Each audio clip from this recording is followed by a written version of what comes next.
नमस्कार मित्रांनो, बांधकाम कामगारांचे नवीन रजिस्ट्रेशन तसेच नूतनीकरण ज्याला आपण रिन्युअल म्हणतो त्याबाबत मोठी अपडेट आता आलेली आहे। यामध्ये तुम्ही आता ऑनलाईन पद्धतीने बांधकाम कामगाराचे नवीन रजिस्ट्रेशन किंवा नूतनीकरण करू शकणार नाही।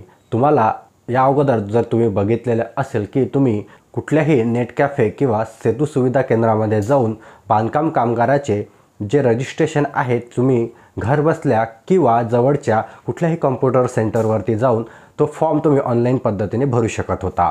परंतु आता या वेबसाईटवरती मोठा बदल करण्यात आलेला आहे। या वेबसाईटवर जर तुम्ही गेलात तर इथे तुम्ही पाहू शकता अशा प्रकारचा जो मेसेज आहे तो तुम्हाला पाहायला मिळेल। तर यामध्ये यांनी सांगितलेलं आहे की नव्याने नोंदणी नूतनीकरण अर्ज संगणक प्रणालीवर सादर करण्याकरता संबंधित बांधकाम कामगारांनी आपल्या मूळ कागदपत्रासह नजीकच्या तालुका कामगार सुविधा केंद्रात उपस्थित राहावे।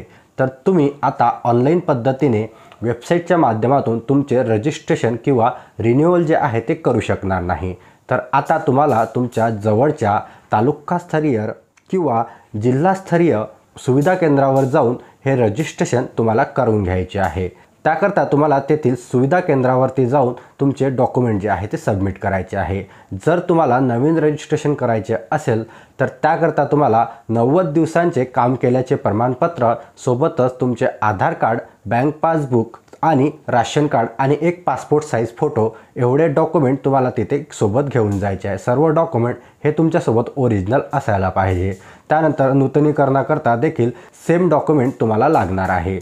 त्यामध्ये जर तुम्ही नूतनीकरण करत असाल तर मागील वर्षाचं जे बांधकाम कामगाराचं जे ओळखपत्र असतं त्यामध्ये एक एक्स्ट्रा तुम्हाला त्यामध्ये लागणार आहे।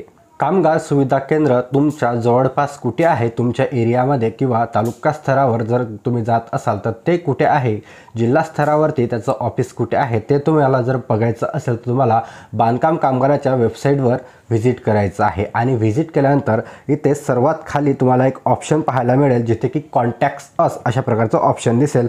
तर त्यावरती क्लिक केल्यानंतर यामध्ये तुम्हाला एक एक्सेल शीट ज्यामध्ये 350 तालुका सर्व काही दिलेले आहे। तर यावरती डाउनलोड करून ही एक्सेल शीट तुम्हाला डाउनलोड करून तुमच्या मोबाईलवरती तुम्ही तालुका लेवलवरती हे जे ऑफिस आहे ते कुठे आहे आणि त्याचा ॲड्रेस आणि फोन नंबर काय आहे ते सर्व काही पाहू शकता। तर आपल्याला इथे जे एक्सेल शीट आहे ते डाउनलोड झालेले आहे। एक्सेल शीट बघण्याकरता तुमच्या मोबाईलमध्ये एक्सेल व्ह्यूअर किंवा एक्सेल रीडर असायला पाहिजे। तुम्ही प्ले स्टोरवरून डाउनलोड करू शकता।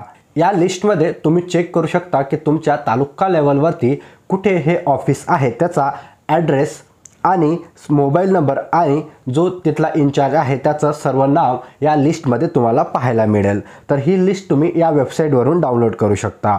तर ही महत्त्वाची अपडेट आहे मित्रांनो सर्व बांधकाम कामगारांकरिता। आणि जे नवीन रजिस्ट्रेशन करत असेल किंवा आपलं नूतनीकरण करत असेल म्हणजेच रिन्युअल करत असेल सर्वांकरता ही माहिती अत्यंत महत्त्वपूर्ण आहे। तर सर्वांपर्यंत ही माहिती जास्तीत जास्त शेअर करा आणि व्हिडिओ कसा वाटला व्हिडिओबद्दल कमेंट करा। आणि व्हिडिओ जर आवडला असेल तर व्हिडिओला लाईक आणि आपल्या चॅनलवरती जर तुम्ही नवीन असाल तर चॅनलला सबस्क्राईब करायला विसरू नका।